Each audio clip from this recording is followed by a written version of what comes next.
प्रेक्षकांनो नमस्कार, मी निर्जला. न्यूज 24 सह्याद्रीमध्ये तुमचं स्वागत.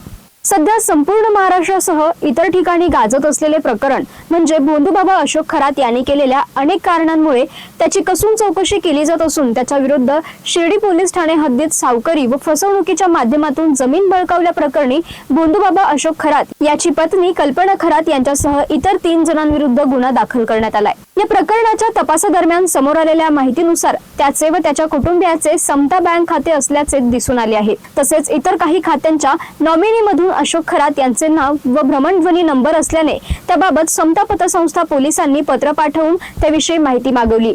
ती समता पतसंस्थेने पोलिसांना दिली. मात्र काही सोशल मीडियावर काही गैरसमज पसरविण्याच्या बातम्या येत असल्याने ठेवीदार व नागरिकात गैरसमज होऊ नये यासाठी समता पतसंस्थेचे तसेच राज्य पतसंस्था फेडरेशनचे चेअरमन काकासाहेब कोयटे यांनी पत्रकार परिषद घेऊन याबाबत माहिती देऊन खुलासा केलाय. विशेषतः वेगवेगळ्या वृत्तपत्रातून, सोशल मीडियातून, इलेक्ट्रॉनिक मीडियावर ज्या काही विपर्यस्त किंवा काही चुकीच्या बातम्या येत आहेत त्याचा खुलासा मी आपल्यासमोर करू इच्छितो.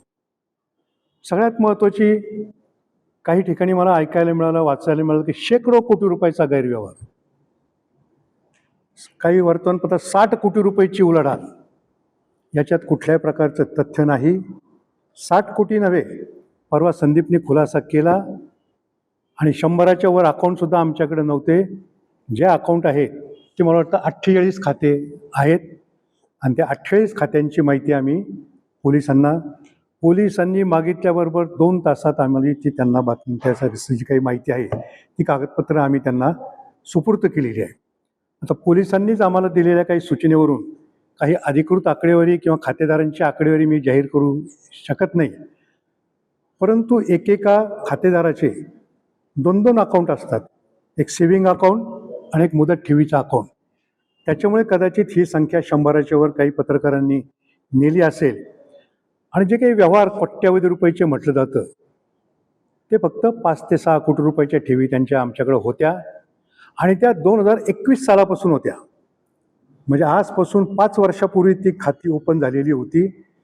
त्या काळामध्ये कोरोना होता, तुम्हाला सगळ्यांना माहीत आहे. आणि कोरोनाच्या काळामध्ये ऑनलाईन व्यवहारावर समतानंच जास्त भर दिला होता. समतानं जे काही कोरोनाच्या काळात ऑनलाईन काम केलेलं होतं त्याला प्रसिद्धी तुम्ही पत्रकारांनी सुद्धा खूप चांगल्या पद्धतीने दिली होती.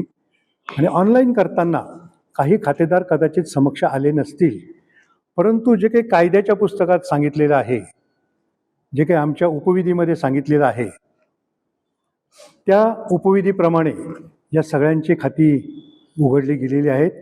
त्यात कुठलाही बेकायदेशीरपणा नाही. जो ठेवीदार आमच्याकडे ठेव ठेवायला येतो त्याला आम्ही तुझी ठेव आम्ही घेत नाही असं नाकारू शकत नाही. आणि 2021ला तुम्हीच मंडळी सांगा, अशोक खरात कोण होतं हे कोणाला माहीत तरी होतं का? मला तर माहीत असायचं काहीच कारण नाही. मी काल एका वर्तमानपत्रात किंवा सोशल मीडियावर अशोक खरातचा मी सत्कार करताना फोटो पाहिला. आता एक लक्षात घ्या, मी जेव्हा फेडरेशनचे कार्यक्रम घेतो सगळे पतसंस्था चालकांच्या माझ्याबरोबर फोटो काढण्यासाठी अक्षरशः रांगा लागतात. मनोज जोशी आहे की तर मनोज जोशीने 6 महिन्यापूर्वी बुलढाण्याला पाठवलं होतं. फोटो काढता काढता मी कंटाळून जातो. मला सांगण्याची वेळ येते की मी आता थकलो आहे बाबांनो, तेव्हा फोटो काही काढू नका. त्याच्यातलं एक त्या खरातने फोटो काढला असेल. मी जेव्हा त्या माहितीचा संदर्भ घेतला तेव्हा माझं असं लक्षात आलं की नाशिकला एक कार्यक्रम होता आणि त्या कार्यक्रमामध्ये मला कोणीतरी ओळख करून दिली की हे नुकतेच नवीन पतसंस्थेचे चेअरमन झालेले आहेत, यांचा तुम्ही सत्कार केला. आम्ही केला सत्कार. तो अशोक खरात होता का कोण होता हे सुद्धा मला माहीत नाही. तो भोंदूबाबा तो झाला असेल, तो आत्ता झाला. त्याच्या अनावधानाने एखादा फोटो की निवडणुकीच्या काळामध्ये मी म्हटलं की मला 50 वर्षानंतर राजयोगी असं भविष्यकारांनी सांगितलं. ते खरं कोणत्याही भविष्यकारांनी सांगितलं नव्हतं. नानासाहेब, ती एक इलेक्शन स्ट्रॅटेजी असती. आपल्या कार्यकर्त्यांचा आत्मविश्वास वाढावा म्हणून त्या स्ट्रॅटेजीपोटी मी ते बोललं गेलेलं होतं. मी कधी भविष्यकाराकडे जात नाही, कोणत्या बाबाकडे जात नाही आणि बंधू बाबाकडे जायचं तर कधी त्याच्यामध्ये विषय येत नाही. आणखी तुम्हाला 2-3 गोष्टीचा मी खुलासा करू इच्छितो. समताचे हेच खाते नाही, समताचा सगळा व्यवहार कायदेशीर आमच्या महाराष्ट्र सहकारी संस्था अधिनियम 1960 व अधिनियम 1961 मध्ये ज्या कलमांचा उल्लेख केला गेलेला आहे त्या कलमाप्रमाणे आणि आम्हाला जे उपविधी लागू केले गेलेले आहे त्या उपविधीप्रमाणे पूर्णपणे हा व्यवहार चालतो. त्याच्यामध्ये गैरव्यवहार होण्याचं कुठल्याही प्रकारे कारण नाही. आता प्रश्न असा येतो, 28 शाखा आहेत आमच्या, 1,10,000च्या वर आमचे ठेवीदार आहेत. आणि सगळ्यात महत्त्वाची गोष्ट आम्ही 40 वर्षामध्ये जी पाळलेली आहे, कुठल्याही ठेवीदाराचं नाव आम्ही एक्सपोज करत नाही. चेअरमनला किंवा कोणत्याही संचालकाला सुद्धा माहीत नसतं की कोण ठेवीदारांनी संस्थेमध्ये ठेवी ठेवलेल्या आहेत.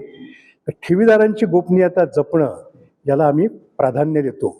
आमच्या संचालकांनी सुद्धा कधी कधी मिटिंगमध्ये एवढी मोठी ठेव कोणाची आली, आता नाही पूर्वी, ते विचारायचा प्रश्न केला. आम्ही त्यांना स्पष्ट सांगतो, ठेवीदाराची माहिती गोपनीय ठेवणं ही आपली जबाबदारी आहे. ती जबाबदारी महाराष्ट्रामध्ये हाताच्या बोटावर मोजण्या इतक्या संस्था असतात की जी आपली आर्थिक पत्रकं 31 मार्चला जाहीर करतात. यावर्षीसुद्धा 31 मार्चला सुट्टी होती, त्याच्यामुळे 30 मार्चला आम्ही सगळे व्यवहार क्लोज केले. कुठल्याही प्रकारची ॲडजस्टमेंट कुठल्याही प्रकारच्या खात्यामध्ये 40 वर्षामध्ये सुद्धा आम्ही केलेली नाही. 30 मार्चला आम्ही आमचे आर्थिक आकडेवारी जाहीर केली, ती तुम्हाला सगळ्यांना माहीत आहे. आमचा नफासुद्धा जो 8.25 कोटी रुपये आम्ही जाहीर केलेला आहे तो निव्वळ नफा आहे. आमचा ढोबळ नफा 15 कोटी रुपयांच्या सुद्धा पुढं आहे. पण आम्ही आवश्यकतेपेक्षा सुद्धा जास्त तरतूद करून तो नफा घटवलेला आहे. या व्यतिरिक्त जी लिक्विडिटी आम्हाला राखावी लागते ती किमान 25% राखावं लागते, ती आमची 27% हो. CRR आम्हाला 1% राखावा लागतो, तो आमचा 1%पेक्षा जास्त आहे. आणि आमची जी थकबाकी आहे, जवळपास 600 कोटी रुपयाचं सोने तारण कर्ज आमच्याकडे आहे. त्याच्यातही एक खातं काय, एक कलमसुद्धा NPA मध्ये काय थकबाकीमध्ये सुद्धा गेलेली नाही.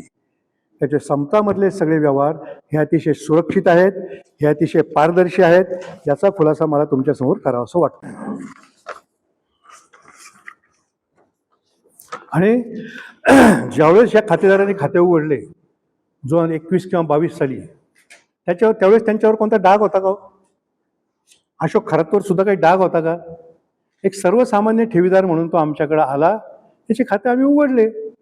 तसंच इतरांचं सुद्धा. त्याच्यामध्ये सुद्धा बेकायदेशीरपणा कुठलाही त्याच्यामध्ये यायचं काहीच कारण नाही. आणि नॉमिनीचा जो विषय आहे, नॉमिनी ठरवण्याचा अधिकार त्या खातेदाराचा असतो. नॉमिनी म्हणजे त्या ठेवीदाराचा मृत्यू झाला तरच त्या पैशावर त्याचा अधिकार असतो, अन्यथा त्या पैशावर त्याचा कुठल्याही प्रकारचा अधिकार नसतो. आणि ठेवी वाढवण्यासाठी समतानं आत्तापर्यंत 40 वर्षात कोणतेही खास प्रयत्न केलेले नाही. खास म्हणण्यापेक्षा